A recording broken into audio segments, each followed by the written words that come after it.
সরকারি দল শপথ না নিয়ে তারা জুলাইকে উপেক্ষা এবং অবজ্ঞা করেছেন। এতে জন আকাঙ্ক্ষার বিপরীতে তাদের অবস্থান বলে আমরা মনে করি। সংস্কারের বিপরীতে তাদের এই অবস্থান স্পষ্ট। সম্মানিত সাংবাদিক বন্ধুগণ, আসসালামু আলাইকুম ওয়া রাহমাতুল্লাহ। আমরা সবাই অবহিত, জুলাই গণ অভ্যুত্থানের প্রেক্ষাপটে ধারাবাহিক প্রক্রিয়ার মধ্য দিয়ে এ মাসের 12 তারিখ যে নির্বাচন অনুষ্ঠিত হয়েছে, একই সাথে জাতীয় সংসদের নির্বাচন এবং গণভোট অনুষ্ঠিত হয়েছে। এই নির্বাচনে জাতি আশা করেছিল দেশের মানুষ নিঃসংকোচে স্বাচ্ছন্দ্যে উৎসবমুখর পরিবেশে তাদের ভোটের আমানতটাকে তারা প্রয়োগ করবে। দুঃখের বিষয় যে এটা পুরোপুরি প্রত্যাশা পূরণ হয়নি। বেশ কিছু জায়গায় অনেক সমস্যা হয়েছে, আপনারা জানেন, ওইদিকে আজকে আমরা যাচ্ছি না। আজকে ছিল নির্বাচিত জনপ্রতিনিধিদের শপথের দিন। আমাদেরকে চিঠি দেওয়া হয়েছিল গতকাল গভীর রাতে, যেটা আমাদের জন্য কিছুটা অস্বস্তিদায়ক ছিল। তারপরে আমাদের নাগরিক দায়িত্ব হিসাবে দেশবাসীর প্রতি সম্মান রেখে আমরা এসেছিলাম শপথ নিতে। পূর্বে বেশিরভাগ ক্ষেত্রেই আমরা লক্ষ্য করেছি একই দিনে একই সময়ে শপথ অনুষ্ঠান অনুষ্ঠিত হতো। এবারে বোধহয় আপনারা তার ব্যতিক্রম লক্ষ্য করেছেন। সরকারি দল আমাদের আগে তারা শপথ নিয়েছেন। আমাদেরকে সংসদ সচিবালয় থেকে যে পত্র বা চিঠি দাওয়াতনামা দেওয়া হয়েছিল, সেখানে 2টি শপথের কথা উল্লেখ ছিল। বলা হয়েছিল সংসদ সদস্য হিসাবে আমরা প্রথমে শপথ নিব, একটা সাদা ফর্ম আমাদেরকে বিলি করা হবে, প্রয়োজনীয় লেখাজোখা শেষ করে আমরা সেটা জমা দেব। আরেকটা শপথ হবে জুলাই চার্টার এবং গণভোটের যে প্রজ্ঞাপন হয়েছিল তার ভিত্তিতে সেই শপথটা গণভোটের শপথ, সংস্কারের শপথ। এইখানে সংস্কার পরিষদ সদস্য হিসাবে আমরা আরেকটা শপথ নিই।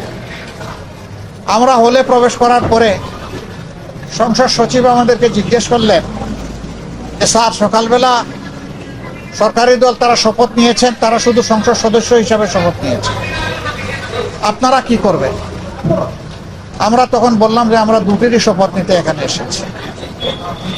আমাদের তো গভীর রাতে আপনারা দাওয়াতনামা পাঠিয়েছেন, তারপরে আমাদের কোনো কনসার্ন থাকলে আগেই আমরা জানাতাম। আমরা কেন 2টা শপথ নিলাম, ওনারা কেন একটা নিলেন? ওনারা কেন নিলেন তার ব্যাখ্যা ওনারা দিয়েছেন। আমরা যে ব্যাখ্যাটা দিতে চাই, আমরা মনে করি যে 26-এ কোনো নির্বাচন হওয়ার কথাই ছিল না।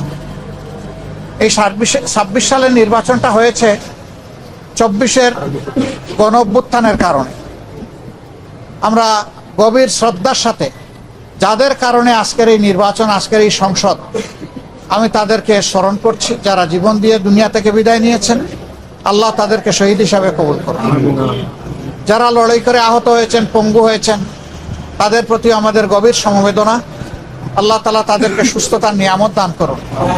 আর নির্বিশেষে গোটা দেশবাসী ফ্যাসিবাদের বিরুদ্ধে সেদিন লড়াই করেছিল, আমরা তাদের প্রতি গভীর কৃতজ্ঞতা প্রকাশ করছি। সম্মানিত সাংবাদিক বন্ধুগণ, আমরা আজকে হয়তো শপথ নিতে ভিন্ন চিন্তা করতে পারতাম, কারণ জুলাইয়ের আকাঙ্ক্ষা এবং গণভোটের রায়, এই 2টার প্রতি সম্মান দেখানো রাজনৈতিক দল হিসাবে আমাদের পবিত্র দায়িত্ব আমরা গণ্য করেছি। আমরা গণভোটের রায়কে সম্মান করেছি, জুলাইয়ের আকাঙ্ক্ষাকে সম্মান করেছি, যারা আমাদেরকে ভোট দিয়েছেন তাদেরকে সম্মান করেছি, এবং আমরা একমত হয়েছি যে এই শপথ নেওয়া আমাদের কর্তব্য। তবে আমরা মনে করি সরকারি দল শপথ না নিয়ে তারা জুলাইকে উপেক্ষা এবং অবজ্ঞা করেছেন। এতে জন আকাঙ্ক্ষার বিপরীতে তাদের অবস্থান বলে আমরা মনে করি। সংস্কারের বিপরীতে তাদের এই অবস্থান স্পষ্ট। যদিও তারা ব্যাখ্যায় বলেছেন যে সংসদ বসে তারপরে প্রভিশন ক্রিয়েট করে এটা তারা দেখবেন, আমরা এটা দ্রুত দেখতে চাই। যদি তারা জুলাইকে সম্মান করেন, যদি সংস্কারকে তারা ধারণ করেন, যদি আজকে যিনি প্রধানমন্ত্রী শপথ নেবেন তিনি নিজেও নির্বাচনী ক্যাম্পেইনে গিয়ে বলেছেন যে আপনারা গণভোটে হা বলুন, যদি এর প্রতি তারা শ্রদ্ধাশীল হন, আমরা মনে করি তারা ওই শপথটাও নেবেন। কার কাছে শপথ নেবেন সে দাবি আমরা করব না। ওনাদের পছন্দ মতো অ্যাপ্রোপ্রিয়েট অথরিটির কাছে ওনারা নিতে পারেন, আমাদের কোনো অসুবিধা নেই। কিন্তু আমরা দেখতে চাই জুলাই সম্মানিত হয়েছে এবং জুলাই স্বীকৃত হয়েছে। জুলাইকে অসম্মান অশ্রদ্ধা করে স্বীকৃতি না দিয়ে 26-এর এই পার্লামেন্ট নিশ্চয়ই কোনো গৌরবের আসনে বসতে পারবে না।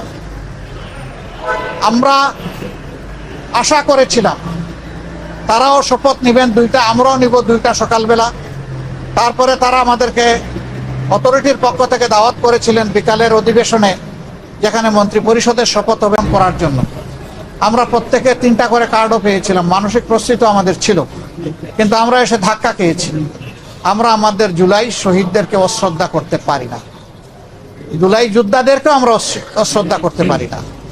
যার কারণে আমাদের শত ইচ্ছা থাকা সত্ত্বেও বিকালের এই শপথ অনুষ্ঠানে আমরা যে অংশগ্রহণ করতে পারলাম না, আমাদের একটা আফসোসের জায়গা থেকে গেল।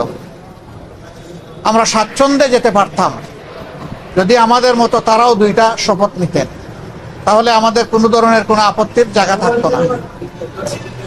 আজকে আমরা যারা শপথ নিয়েছি, আমরা নির্বাচনী প্রক্রিয়ার সময় জামাতে ইসলামীর পক্ষ থেকে বলেছিলাম যে আমাদের কেউ যদি সংসদ সদস্য নির্বাচিত হন অথবা আমরা যদি সরকার গঠন করি কেউ মন্ত্রী হন, তাহলে আমরা সরকারি প্লটের সুবিধা নেব না এবং ট্যাক্সবিহীন গাড়িতে আমরা চড়ব না।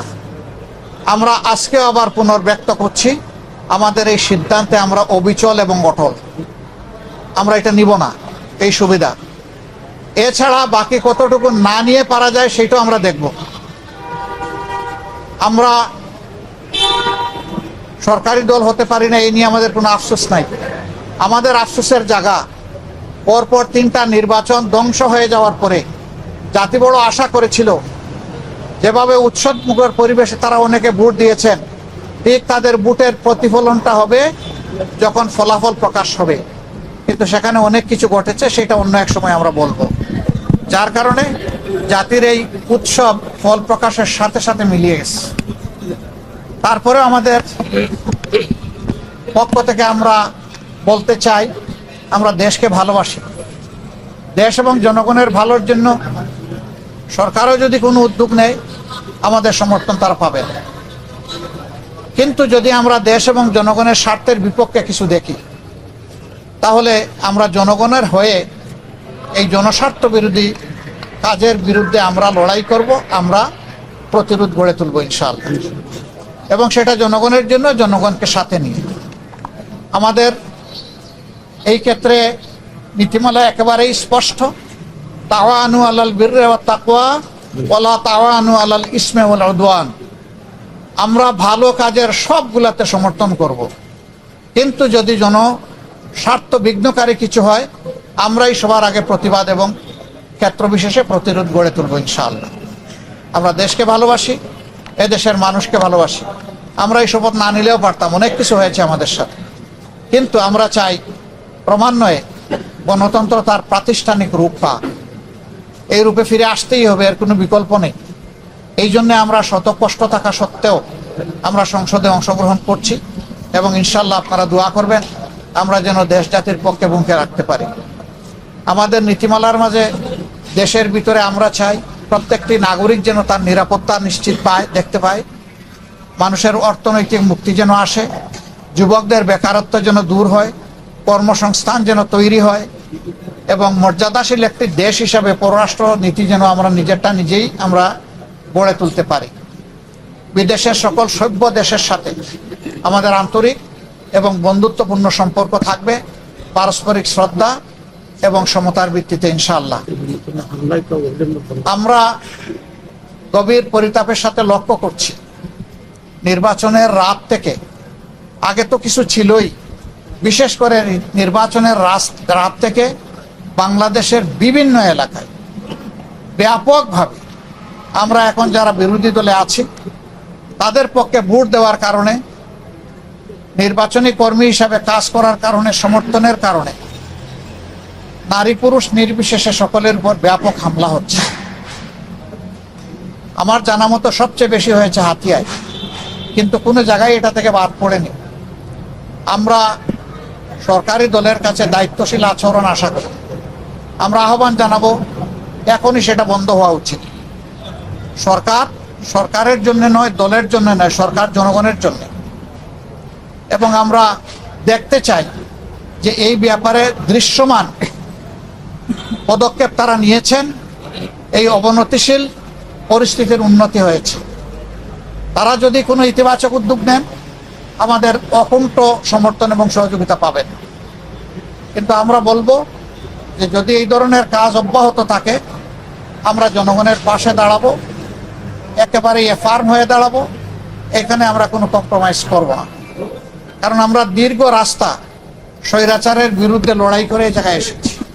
বিশেষ করে আমাদের যুব সমাজ, তারা যে ঐতিহাসিক ভূমিকা পালন করেছে, সেই যুব সমাজ এখনো বাংলাদেশে আছে। আমরা সেই যুব সমাজের প্রত্যাশা পূরণে অঙ্গীকারবদ্ধ। তারা যে সমতা এবং বৈষম্যহীন ন্যায় বিচার ভিত্তিক সমাজ চেয়েছিল, সেই সমাজ গঠনে আমরা কারো সাথে কোনোভাবেই আপোষ করব না। এ সমাজ গঠন করতেই হবে। যতক্ষণ পর্যন্ত এই লক্ষ্য অর্জিত না হবে, আমাদের লড়াই ততক্ষণ পর্যন্ত চলবে। চলবে সংসদে, চলবে রাজপথে, এবং চলবে প্রয়োজনে আইনি ময়দানে। সব জায়গায় আমরা লড়াই অব্যাহত রাখবো ইনশাআল্লাহ। আপনারা দোয়া করবেন, পাশে থাকবেন। আমরা সবাই মিলে দেশবাসীর বুকে ধারণ করে সামনে এগিয়ে যাব। আমাদের কাছে দল বড় নয়, ব্যক্তিও বড় নয়। আমরা আমাদের বিদেশি বন্ধুদেরকে অনুরোধ করব, আমাদের দেশের সাথে, দেশের মানুষের সাথে আপনারা সম্পর্ক বৃদ্ধি করবেন। এখানে আপনারা যদি বিনিয়োগ করেন, আমাদের যুবকরা কর্মসংস্থানের সুযোগ পেয়ে যাবে। আমরা এটাকে ওয়েলকাম করব বিরোধী দল হিসেবে। আমরা চাই আমাদের দেশ এগিয়ে যাক। আমরা চাই না দেশ কোনো আর অন্ধকার গর্তে চূড়াবালিতে হামাগুড়ি খাক, এটা আমরা চাই না। আপনাদের সবাইকে ধন্যবাদ।